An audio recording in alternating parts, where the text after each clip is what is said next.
नमस्कार students.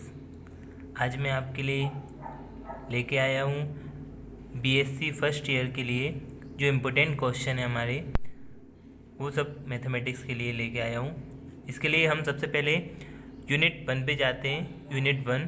Unit one में जो टॉपिक्स रहेंगे और हमारा जो पेपर का नाम रहेगा वो अलजेब्रा एंड ट्रिग्नोमेट्री। अच्छा, इसके लिए सबसे पहले मैं बता दूँ, ये इम्पोर्टेंट क्वेश्चन है हमारे मध्य प्रदेश उच्च शिक्षा विभाग के उन विश्वविद्यालय के लिए जो बीएससी फर्स्ट ईयर या बीए के स्टूडेंट हैं, जो बीए के स्टूडेंट्स हैं उनके लिए है। मैथमेटिक्स है जिनके लिए, या जो पॉलीटेक्निक और बाकी के बहुत सारे हमारे मैथमेटिक्स जिस सब्जेक्ट में इंजीनियरिंग वगैरह में चलता है, उनमें भी ये काफ़ी क्वेश्चंस इंपॉर्टेंट हो जाएंगे।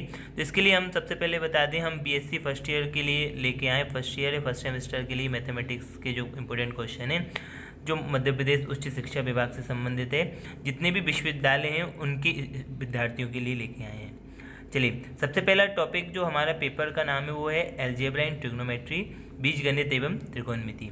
इसमें सबसे पहले यूनिट पर जाएंगे हम। उस यूनिट में हम देखेंगे कौन कौन से टॉपिक्स इंपॉर्टेंट रहते हैं, उनसे क्वेश्चन अक्सर पूछे जाते हैं। देखिए, सबसे पहला टॉपिक जो है हमारा वो है आव्यूह का प्रसामान्य रूप। तो आव्यूह से संबंधित जो भी है, तो आव्यूह का प्रसामान्य रूप काफ़ी इंपॉर्टेंट होता है, जो पूछा जाता है। दूसरा, ये आव्यूह की जाति एवं शून्यता से संबंधित। व्युत्क्रमणीय आव्यूह, नियमित आव्यूह, पी और क्यू ज्ञात करना किस प्रकार से की जाती है। और अगला टॉपिक होता है आइगन मान और आइगन सदिश। इन चारों टॉपिक्स में से हमसे क्वेश्चन पूछा जाता है। तो इन चारों टॉपिक्स में से जो क्वेश्चन पूछे जाते हैं उनमें हम ध्यान से देखें तो जो इम्पोर्टेंट क्वेश्चन रहेंगे ना, वो इस प्रकार से रहेंगे। मैं आप लोगों को बताते चलता हूँ, तो देखिएगा। सबसे पहले हम देखते हैं जो हमारा इम्पोर्टेंट क्वेश्चन है। सबसे पहली यूनिट के लिए पहला इम्पोर्टेंट क्वेश्चन जो रहेगा वो रहेगा आव्यूह की जाति तथा शून्यता को किस प्रकार से परिभाषित करते हैं, वो परिभाषित करना। परिभाषा आना चाहिए, तो परिभाषा हमारे पास है तो हम आसानी से उसको परिभाषित कर सकते हैं। ठीक है। दूसरा टॉपिक रहेगा निम्न आव्यूह को प्रसामान्य रूप में बदलिए तथा इनकी जाति ज्ञात कीजिए। ठीक है ना। तो कौन कौन से आव्यूह रहेंगे, देखिएगा। पहला आव्यूह ए, जो हमारा देख सकते हैं, इसको ध्यान से देखें, इसमें 3 रो हैं और 4 कॉलम है। तो ये हमारा 3/4 का आव्यूह है, इसको प्रसामान्य रूप में बदलना है। तो प्रसामान्य रूप की बात करें तो प्रसामान्य रूप यदि हम बताएं तो 4 प्रकार के प्रसामान्य रूप होते हैं। कौन कौन से होते हैं? पहला प्रसामान्य रूप होता है ये आई, ठीक है। दूसरा प्रसामान्य रूप होता है आई और इस तरफ सब 0 होते हैं, ठीक है। तीसरा जो प्रसामान्य रूप होता है वो इस टाइप से होता है आई और इस नीचे की तरफ सभी 0 होते हैं। और चौथा जो प्रसामान्य रूप होता है वो कॉर्नर में आई और बाकी चारों कॉर्नर में क्या होते हैं, शून्य होते हैं, शून्य आव्यूह होते हैं, ठीक है ना। तो इस प्रकार से हमारे 4 प्रसामान्य रूप होते हैं। तो इन आव्यूह को, पहला ये आव्यूह है, दूसरा ये आव्यूह, तीसरा आव्यूह को अच्छे से कर लीजिए। इनसे संबंधित आपको क्वेश्चन मिल जाएगा प्रसामान्य रूप से संबंधित, ठीक है। अगला क्वेश्चन जो आता है वो ये आता है आव्यूह व्युत्क्रमणीय आव्यूह पी तथा क्यू को ज्ञात करना है। जबकि पी और पी ए क्यू किस रूप में है? प्रसामान्य रूप में। ध्यान दें, प्रसामान्य रूप, जो कि मैंने 4 जो ऊपर बता चुका हूँ, ठीक है ना।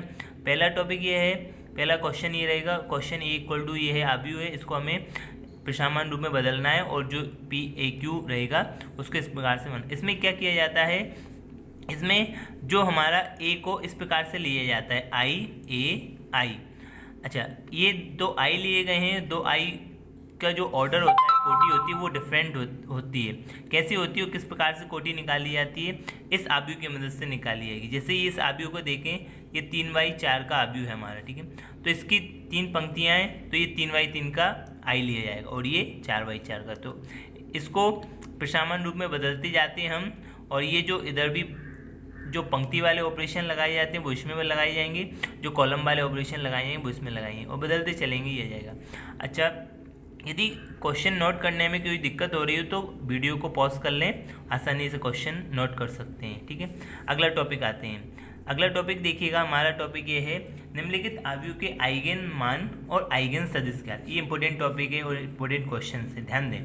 आइगन मान, आइगन सदिश ज्ञात करने के लिए हमें आइगन बहुपद निकालना पड़ता है, आइगन पॉलिनोमियल, आइगन समीकरण बनाना पड़ता है, फिर उसके द्वारा मान निकाले जाते हैं। तो आइगन समीकरण हमारा होता क्या है, a माइनस लैम्डा आई का सारणिक बराबर, इसको 0 इक्वल रख देते हैं, तो ये हमारा निकल के आ जाता है लैम्डा में आइगन समीकरण। और लैम्डा के जो मान निकल के आते हैं वो हमारे आइगन मान कहलाते हैं, और इस लैम्डा के जितने भी मान आते हैं उनके संगत आइगन सदिश निकाले जाते हैं ये। ठीक है, चलिए एक क्वेश्चन है, दूसरा क्वेश्चन ये है, तीसरा क्वेश्चन ये है, चौथा। इन क्वेश्चन को अच्छे से नोट कर लें और इनको अच्छे से रिवाइज कर लें, और इन क्वेश्चन को करने के बाद हमारे जो भी डाउट है वो क्लियर कर लें। अगले टॉपिक पे आते हैं। तो देखिए अगला जो इम्पोर्टेंट क्वेश्चन रहता है ये रहता है a बराबर cos थीटा साइन थीटा और माइनस cos थीटा। तो इसका आइगन मान और आइगन सदिश हमें ज्ञात करना है। ठीक है, तो अच्छे से करिएगा, इसके भी आइगन मान आइगन सदिश निकालिएगा। अगला इंपॉर्टेंट क्वेश्चन जो रहता है वो ये रहता है, ये थ्योरम पूछ ली जाती है, दो थ्योरम से हमारे पास। तो पहली थ्योरम ये है कि यदि लैम्डा एक व्युत्क्रमणीय आव्यूह ए का अभिलाक्षणिक मान है तो दर्शाइए कि ए का सारणिक बटे लैम्डा आव्यूह किसका एडजॉइंट है। एडजॉइंट मतलब कि इसे बोलते हैं सहखंडज आव्यूह, जो कि तुम लोगों ने पढ़ा होगा, किसमें पढ़ा होगा, 12th क्लास में पढ़ा होगा। इसको सिद्ध करना है कि ये इसका क्या होगा, अभिलाक्षणिक मान होगा। ठीक है, तो अच्छे से करिएगा। अगला सिद्ध कीजिए कि किसी हर्मिटीय आव्यूह के अभिलाक्षणिक मान कैसे होते हैं, वास्तविक होते हैं, रियल नंबर्स होते हैं। किसी हर्मिशियन मैट्रिक्स जो होता है ना, उसके अभिलाक्षणिक मान रियल होते हैं। तो इसको निकालना है, तो सिद्ध करते हैं हम हर्मिशियन मैट्रिक्स की परिभाषा। तो हर्मिशियन मैट्रिक्स बराबर जो उसकी हर्मिशियन मैट्रिक्स की जो परिभाषा होती है ना, वो ये होती है। हर्मिशियन आव्यूह की परिभाषा भी अच्छे से करें, ये भी क्वेश्चन अच्छा है। तो हर्मिशियन आव्यूह कहलाता है ए बराबर ए स्टार आता है। ए स्टार मीन होता है ए का बार का डैश, मीन किसी आव्यूह का कॉन्जुगेट निकालना, कॉन्जुगेट का क्या परिवर्त निकाल लेते हैं, तो वो क्या बन जाता है, ए स्टार बोला जाता है। यदि ए स्टार स्वयं ए बन जाता है तो वह आव्यूह कौन सा आव्यूह बन जाता है, हर्मिशियन आव्यूह बन जाता है, हर्मिटीय मैट्रिक्स में बन जाता है। तो इस प्रकार से हमें इन क्वेश्चन जो देखे हमने उनको अच्छे से रिवाइज कर लीजिए और अच्छे से करिएगा तैयारी। ये इंपॉर्टेंट क्वेश्चन है, इसके आगे और भी वीडियोज़ मिलेंगी जो बाकी के टॉपिक से हमारे उनसे संबंधित मिलती रहेंगी। सबसे पहले ये अपनी फर्स्ट यूनिट कंप्लीट